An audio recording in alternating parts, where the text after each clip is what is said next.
Salut à tous, avant cet épisode, un petit mot d'explication. Il y a quelques mois, dans ce podcast, nous vous avions fait écouter un projet d'émission, un pilote qui mêlait science et cinéma, et plus généralement les relations entre la fiction et la recherche à partir de films qui ont marqué l'histoire. On y parlait de Godzilla.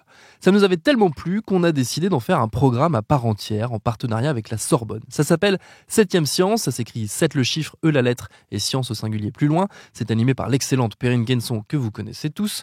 On va s'y demander si Tony Stark a trouvé la pile du futur, si l'enfant robot est l'avenir de la famille, et se poser tout un tas de questions auxquelles les scientifiques tâcheront de répondre. C'est d'ores et déjà dispo sur toutes vos plateformes et applis de podcast préférées, et je vous propose de découvrir tout de suite le premier épisode où il sera question de Seul sur Mars, et où on va se demander des voyages sur la planète rouge, c'est pour quand ?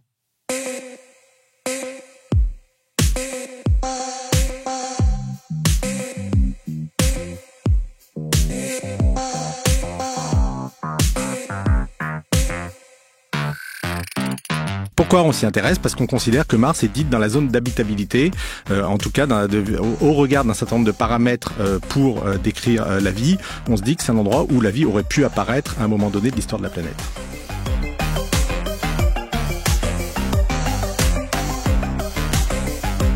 Bonjour à tous, fans de cinéma, mordus de science ou tous les autres qui se sont dit tiens, et si je cliquais là, il y avait de la lumière. En tout cas, bienvenue dans ce tout premier numéro de 7e Science où le 7e art la ramène à sa science.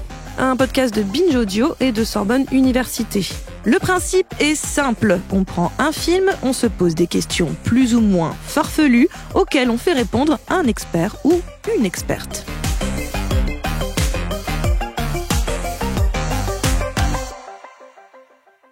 Ce mois-ci, le film abordé est Seul sur Mars de Ridley Scott.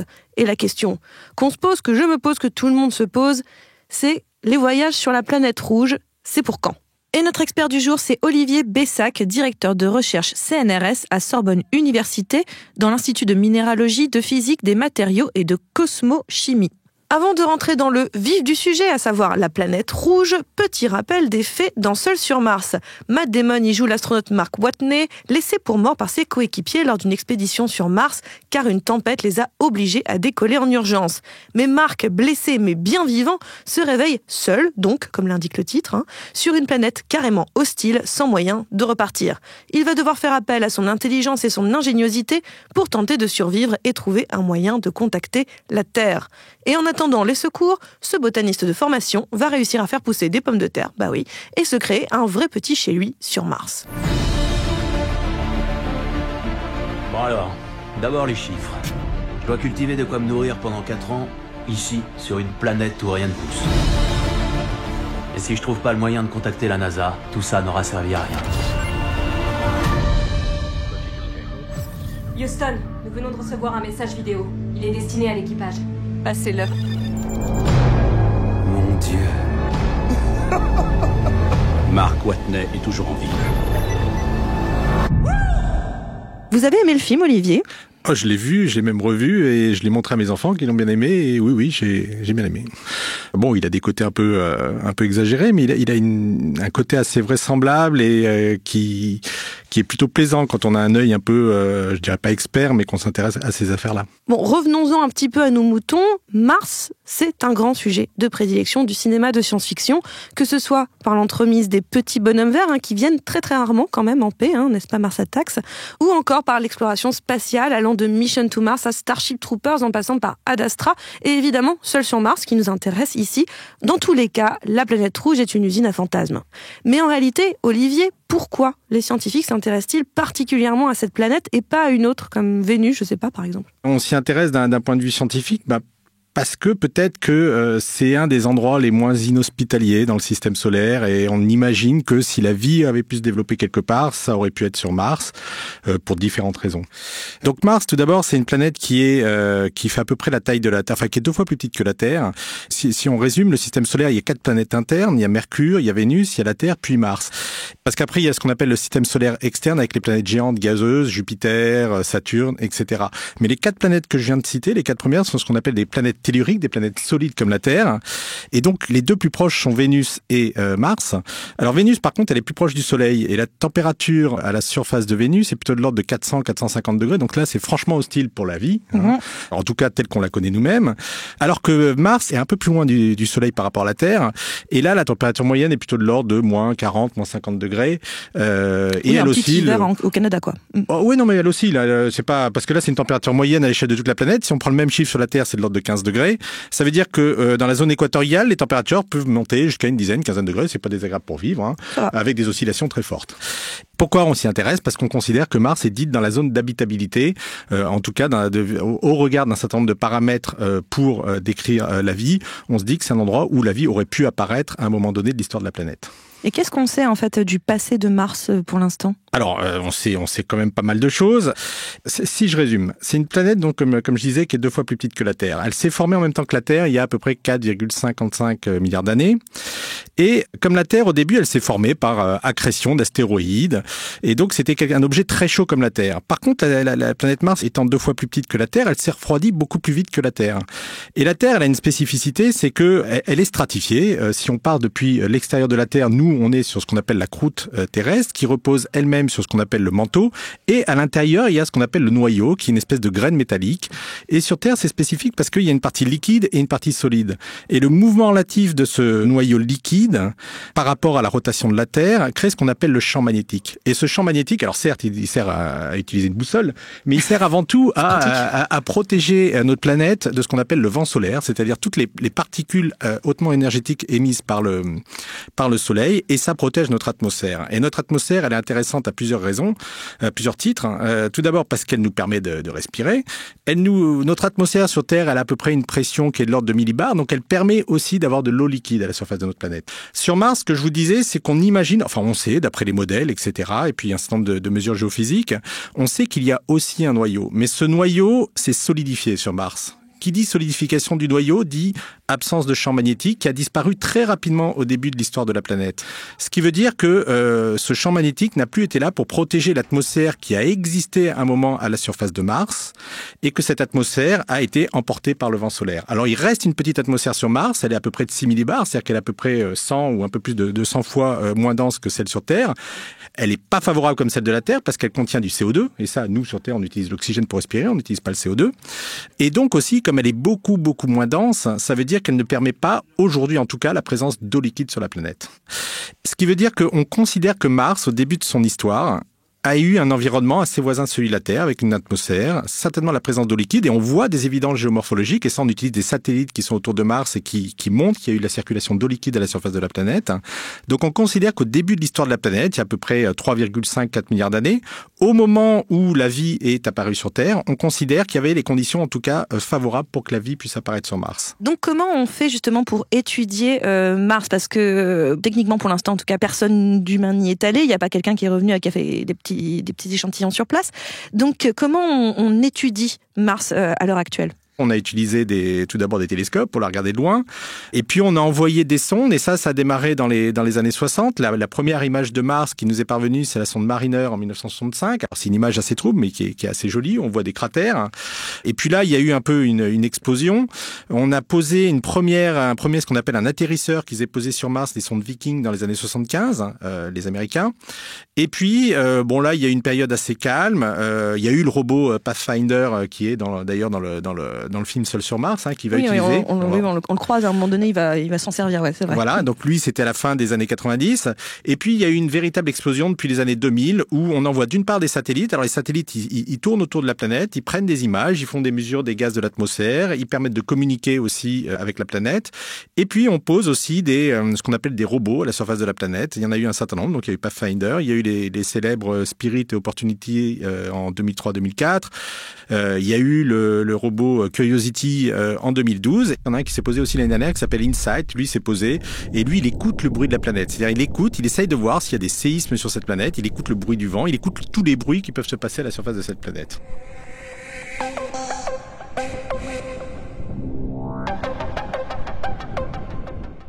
Et l'idée, c'est vraiment de voir s'il y a des séismes, de voir si Mars est une planète active ou est-ce que c'est une planète morte. Et puis là, on va rentrer dans une période faste puisque la NASA va renvoyer un gros robot en 2020 qui s'appelle Mars 2020 pour le moment. On lui a pas trouvé son petit nom. Il y a un appel au vote pour ça. C'est quoi un petit peu les noms qui l'emportent pour l'instant? Je sais pas. Il y a des propositions. En fait, il y a un vote général qui est organisé par la NASA. Alors, vous pouviez voter parce que c'est clos. Donc, j'ai hâte de savoir. Il y a eu Spirit, Opportunity, Curiosity. Il y a aussi un autre robot qui part en 2020, qui est envoyé par l'Europe, par l'Agence spatiale européenne. La mission s'appelle ExoMars et le robot s'appelle Rosalind Franklin. C'est le nom d'une personne qui est assez célèbre, qui est une scientifique britannique qui a fait des travaux fondamentaux sur l'ADN dans les années 40-50. Donc ça, c'est les deux robots qui vont être envoyés bientôt, donc, en 2020, pour aller explorer Mars et finalement recueillir des échantillons. Comment on fait ? On envoie ce robot. Alors, le voyage vers Mars reste une affaire complexe. Le robot se pose et le robot va se balader. Il a des instruments scientifiques qui lui permettent d'analyser la composition des roches. Il va donc recueillir ces données. Ces données, il va les renvoyer vers la Terre, soit directement, soit via les satellites en orbite autour de Mars qui renvoient les données vers la Terre. Ces robots, ils font quoi ? Typiquement, le record pour le moment, c'est le robot Opportunity qui s'est posé en 2004 et qui est mort malheureusement en juin 2018. 14 ans, il a fait à peu près 45-50 km. Ça vous donne une échelle. Pauvre petit robot. Pauvre petit robot. Ce qui a été fatal, en fait, c'est qu'il y a eu une tempête. Il y a des tempêtes absolument spectaculaires qui soulèvent toute la poussière. Et quand la poussière est retombée, elle s'est mise sur les panneaux solaires du robot. Ah oui. Et ça a été fatal à l'acquisition d'énergie pour ce robot. Et donc, il est mort de sa belle mort sans énergie. Mais il a quand même fait... Au début, il était prévu pour 6 mois. Il a tourné 15 ans. Ça va. Oui, il a été bien rentabilisé. Oui. Bien rentabilisé. Et donc, concrètement, Mars 2020, est-ce que vous pouvez m'expliquer un tout petit peu ce que c'est que cette mission Mars 2020 et peut-être aussi ExoMars, mais je crois que vous faites partie de Mars 2020. Et d'ExoMars. Et d'ExoMars, et les deux. Génial. Alors, qu'est-ce qui se passe ? Donc, on envoie ces robots. Alors, la première chose, c'est le voyage. Donc, la mission Mars 2020, c'est la NASA. C'est la NASA qui gère cette mission, qui fait un appel d'offres pour avoir les instruments scientifiques les plus performants possibles. Et il se trouve que la France, via le CNES, le Centre national d'études spatiales, et ses laboratoires universitaires et du CNRS, est capable de fabriquer des instruments qui intéressent la NASA. Le meilleur exemple est l'instrument ChemCam qui tourne sur le laboratoire Curiosity en ce moment sur Mars. Donc lui, il existe depuis 7 ans. Il a fait plus de 700 000 tirs laser sur les roches de Mars. C'est un record. Ça a fourni un certain nombre de résultats scientifiques tout à fait intéressants. Et donc la NASA, elle crée cet appel d'offres. Donc elle va emmener le robot qui va se poser. Donc il décolle en juillet 2020 de Cap Canaveral. Il atterrit en février 2021. Et à partir de là, il va se balader dans un endroit qui a été déterminé, qui s'appelle le cratère de Jezero. Et vous, spécifiquement, vous, sur la mission Mars 2020, sur ExoMars, quel est votre rôle particulièrement ? Au laboratoire, on est plusieurs personnes à être impliquées. On travaille spécifiquement sur un des instruments de Mars 2020 qui s'appelle SuperCam. C'est un ChemCam modifié, mais comme il fait encore plus de choses, on l'a appelé SuperCam. Je vais trouver un nom. Voilà, et on espère qu'il va faire des super analyses. Et donc, lui, c'est une espèce de couteau suisse qui comporte plein de techniques, comme je disais. Il est capable de faire de la chimie et il est capable de voir un peu comment les atomes sont organisés entre eux. Et surtout, il est situé, quand vous voyez les images de ces robots, c'est la boîte de chaussures qui est en haut du mât, là, l'espèce de boîte avec un œil, là, qui est le télescope. C'est un instrument en fait qui analyse à distance, qui est capable d'analyser les roches jusqu'à peu près une dizaine de mètres autour du robot. Donc en fait, c'est l'œil du robot, parce qu'évidemment, ce robot, il se déplace pas aussi facilement que votre véhicule à la surface de la Terre. Pour lui, faire quelques mètres, c'est quand même un gros challenge. Donc là, l'idée, c'est d'avoir un instrument qui va être capable de le guider et de lui dire, tiens, il vaut mieux aller là à droite à 3 mètres plutôt qu'à gauche à 3 mètres grâce à cette analyse à distance. Justement, vous parlez de données morphologiques, oui. C'est-à-dire on a concrètement vu qu'il y a eu de la vie sur Mars ? Non, alors morphologie, je disais pas ça. J'aurais dû dire géomorphologie. Géomorphologie, c'est qu'on a été capable de voir, c'est ce qui a beaucoup occupé les scientifiques dans les années 2000. C'est comme sur Terre, si on prend une image depuis un satellite de la surface de Mars, au bout d'un moment, on s'est rendu compte qu'il y avait des formes qui ressemblaient tout à fait aux expressions des fleuves ou des deltas à la surface de la planète. C'était dans ce sens-là que j'employais le mot morphologie. Et d'ailleurs, l'endroit où va se poser la mission Mars 2020 est interprétant comme étant un ancien delta, un endroit où une rivière... Le cratère Jezero. Voilà, et c'était un cratère dans lequel une rivière est venue déverser tous ses sédiments, un peu comme le Nil le fait dans la Méditerranée. Donc c'est un endroit où on dépose beaucoup de sédiments. C'est des endroits sur Terre qui sont assez favorables à l'émergence de la vie, parce qu'il y a beaucoup de nutriments qui sont amenés avec tous ces sédiments. Et puis c'est des endroits qui sont aussi favorables pour préserver la vie une fois qu'elle est morte, puisqu'on enfouit rapidement les objets, et donc quelque part on peut les protéger en les enfouissant.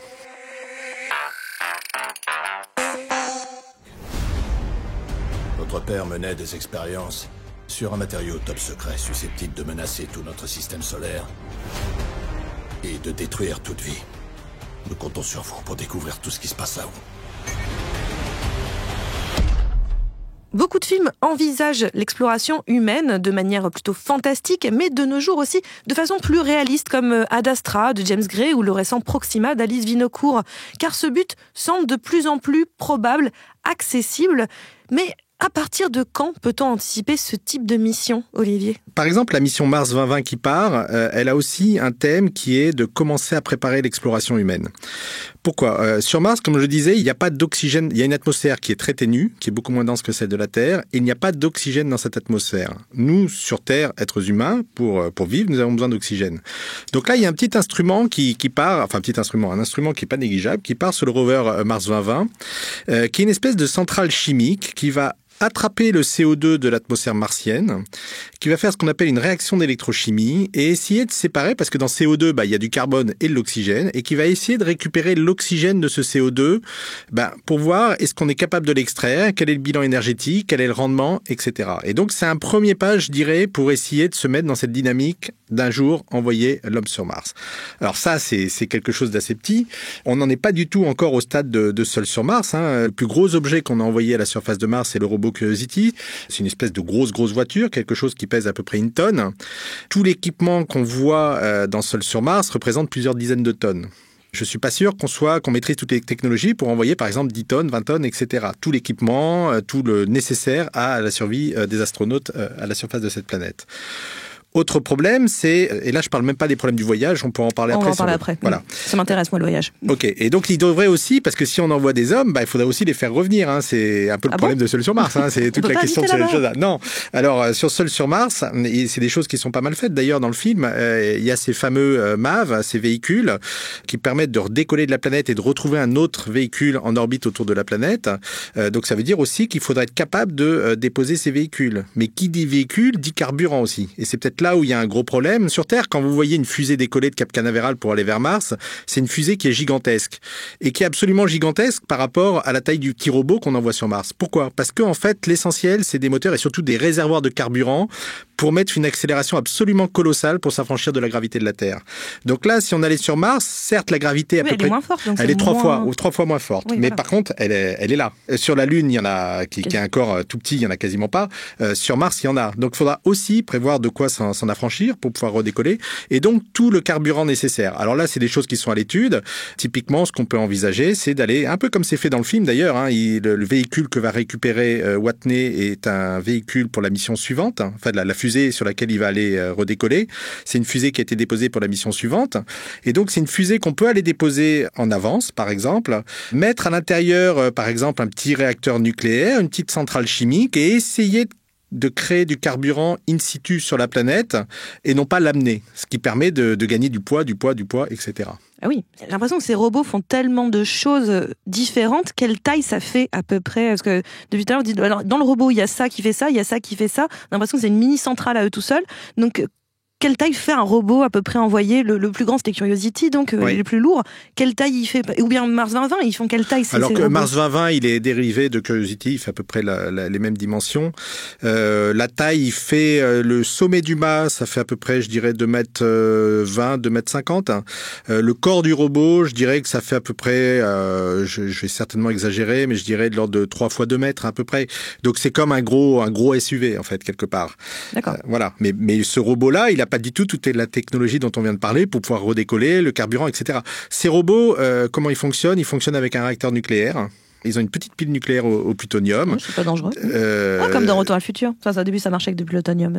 C'est du plutonium sur Curiosity et sur Mars 2020. Ça fait longtemps, c'est pas nouveau. Il y en avait dans certaines des missions Apollo. C'est une technologie que la NASA utilise depuis longtemps. Et là, l'idée, c'est que la radioactivité est en train le plutonium est en train de se désintégrer. Il génère de la chaleur et on utilise cette chaleur pour générer un courant électrique qui va permettre au robot de fonctionner. Mais les puissances qu'on délivre comme ça sont beaucoup trop faibles pour pouvoir redécoller ou quoi que ce soit. Et donc tout à l'heure on parlait, parce que le fait est que Mars c'est inhabitable, en l'état, c'est pas facile comme ça pour un être humain, sans casque, sans rien, même parce qu'on voit ce cher Watney, ce cher Matt Damon dans le film faire pousser de la pomme de terre. Donc si on a bien compris, techniquement le sol de Mars peut accepter de la pomme de terre. Alors oui, mais alors c'est pour ça qu'il y a la fameuse histoire avec, je vais pas employer le mot, mais avec les engrais sur Mars. Ah bah voilà, c'est qu'a priori d'excréments, c'est du compost. Hein. Voilà, et ben c'est que c'est une terre a priori stérile et qu'on sait bien que, alors je suis pas expert en patates, voilà. Mais bon, il faut certes d'avoir des sels minéraux, mais il faut aussi avoir une composante organique dans le sol. Et ça pose plein de questions d'ailleurs, parce que toutes ces missions dont on parle jusqu'à maintenant, il y a quelque chose d'extrêmement sérieux qui s'appelle la protection planétaire. C'est-à-dire que tous les robots qu'on envoie sont complètement stérilisés avant de les envoyer, parce que l'idée c'est de ne pas aller contaminer une planète sur laquelle on veut aller voir s'il y a eu ou s'il y a de la vie. Oui, on veut pas devenir un boulet supplémentaire pour la planète. Pour la planète. Et donc là, si on envoie l'être humain c'est une espèce de centrale bactérienne qui produit plein de choses. Et là, ça va poser d'autres problèmes de ce point de vue-là. Ah oui, on risque dans tout cas de faire du mal à un environnement qui existe et de venir totalement le contaminer. Un petit peu comme quand sur notre planète Terre, on est allé faire des conquêtes vers d'autres territoires et malheureusement, on a fait beaucoup de mal en arrivant aux Amériques ou des choses comme ça. Voilà, il y a des exemples, par exemple, si je dis pas de bêtises, il me semble que les Anglais ont amené le lapin en Australie qui a prospéré et qui a éliminé un certain nombre d'espèces indigènes, qui était fatal à un certain nombre d'espèces indigènes. Donc là, l'idée, c'est de pas reproduire ça sur Mars. Mais il y a d'autres problèmes sur Mars. Donc pas de lapin. Voilà, pas de lapin sur Mars. Mais le lapin, à la limite, on le verrait. Il y a d'autres problèmes. Un autre problème, c'est la pression aussi, par exemple. Comme je disais, la pression est à peu près 100 fois moins forte que sur Terre.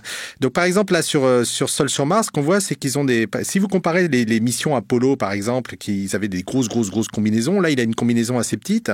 Ces combinaisons devront aussi résoudre le problème de la pression. Pourquoi? Parce que sur Terre, on a une pression d'à peu près 1000 millibars, ce qui fait que l'eau rentre en ébullition à peu près une centaine de degrés.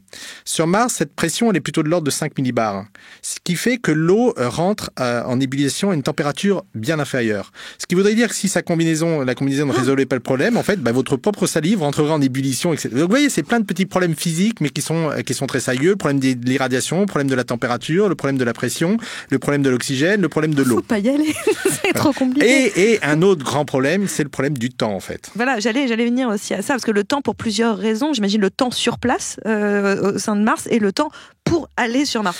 Alors les journées martiennes, par exemple, sont un petit peu plus longues que les journées terrestres. C'est 24 heures et à peu près une demi-heure, je crois. Donc c'est pas considérablement différent. Par contre, une année est beaucoup plus longue parce que Mars est plus loin du Soleil. Non, le temps, je voyais plutôt ça. Il y a deux aspects. Il y a l'aspect voyage. En fait, la Terre tourne autour du Soleil, Mars tourne autour du Soleil. Donc il y a des moments où les planètes sont très proches et des moments où les planètes sont très lointaines. En gros, les astrophysiciens sont capables de calculer des trajectoires et nous disent que tous les 2 ans, il y a une fenêtre, ce qu'on appelle une fenêtre de tir qui est favorable, pendant laquelle le voyage vers Mars va être minimal. Et ce voyage minimal, il est de l'ordre de 6 mois. Mais cette fenêtre de tir, c'est un moment où les planètes, la conjonction des planètes fait que c'est pas trop long. Mais entre-temps, les planètes vont bouger entre-temps. Ce qui veut dire qu'un voyage vers Mars, au minimum, c'est quelque chose qui durera à peu près 640 jours. Donc 640 jours, ça fait plus d'une vingtaine de mois, si je dis pas de bêtises. Ça, c'est le voyage aller. Ça représente une trentaine de jours sur place et le voyage retour. Donc vous allez faire à peu près une vingtaine de mois pour passer à peu près 1 mois sur place, ce qui est quand même pas très rentable. Il y a d'autres conjonctions, c'est plutôt peut-être vers ça qu'on s'oriente, qui sont des voyages un petit peu plus longs, où à ce moment-là, ça serait de l'ordre de 910 jours. Donc 910 jours, ça doit faire, on va dire, entre 2 ans et demi et 3 ans. Oui, c'est ça, c'est à peu près 3 ans. Ouais. Voilà, 3 ans, et là, ça permettrait de passer à peu près 550 jours, c'est-à-dire à peu près 1 année et demie sur place. Donc là, c'est beaucoup plus intéressant. Alors le temps, ça peut être un challenge. Pourquoi? Parce que ça veut dire qu'on envoie des gens dans l'espace pendant presque 3 ans. On n'a pas fait ça jusqu'à présent. Hein. Je crois que le record de durée dans l'espace, en plusieurs séjours, c'est de l'ordre de 800 jours pour un Russe. Mais à chaque fois, il est revenu sur Terre, il est allé dans la station spatiale où il a fait des vols habités en orbite autour de la Terre. Mais d'affilée, quand on reste, c'est quoi le record à peu près? Je pense que là, je vais vous dire une bêtise, mais je dirais que c'est quelques mois. Je dirais que c'est 5-6 mois à peu près. Mais c'était pas ça, Thomas Pesquet, il est pas resté à peu près 6 mois 4-5 mois, je ne sais plus exactement. Alors, il peut y avoir des aspects psychologiques, mais après tout, l'être humain a fait des explorations où il partait pendant très longtemps comme ça. Hein. L'exploration des pôles à l'époque, dans des milieux complètement hostiles, s'est déroulée sur plusieurs mois. Les voyages de Magellan ou de James Cook ont duré plusieurs années aussi, mais ils étaient sur Terre. Et voilà. Là, un autre problème, c'est la communication aussi. Mars, le temps minimum de communication entre Mars et la Terre, il est de 5 minutes. Ça, c'est une communication directe, mais si on passe par les satellites, c'est plutôt de l'ordre de 20 à 25 minutes. Ça veut dire que si on envoie une instruction depuis Mars vers la Terre, elle va mettre une vingtaine de minutes à arriver, et la Terre envoie une instruction, donc ça va mettre une vingtaine de minutes. Donc ça veut dire qu'on a à peu près au minimum une demi-heure, 40 minutes de communication. D'accord, oui, donc on a ces problématiques évidemment de temps, puis surtout on ne sait pas ce que ça fait un corps dans l'espace aussi longtemps. Ça, c'est quelque chose d'important, ce que vous dites. Ça fait partie des études qui sont menées sur la station spatiale et qui ont été faites sur Thomas Pesquet en particulier, où à la fois les os, ça pose des problèmes sur les os, ça pose des problèmes sur les muscles, il peut y avoir des atrophies musculaires, ça pose des problèmes sur les yeux, évidemment, parce que les yeux sont habitués à une pression sur Terre qui est pas forcément la même quand on va ailleurs. Donc effectivement, ça pose plein de problèmes sur l'organisme lui-même. Ça pose aussi des problèmes, comme je disais, par rapport à l'irradiation, à la radiation, parce que quand il va voyager, alors là, il y aura plus du tout d'atmosphère, donc il faut être capable de prévoir un véhicule avec un blindage suffisant et qui soit suffisant pour pendant les 6 mois de voyage. Oui, donc il y a encore plein de choses à résoudre. Bon, alors c'est pas pour tout de suite que Seul sur Mars sera un documentaire du futur. Visiblement, on n'y est pas encore. Merci beaucoup, Olivier Bessac, d'être passé par nos micros pour nous donner quelques nouvelles de la planète Mars. Il est désormais temps d'atterrir et de se donner rendez-vous dans un petit mois pour un nouvel épisode de 7e Science, un podcast Binge Audio et Sorbonne Université. En attendant, vous êtes parés pour briller dans les dîners.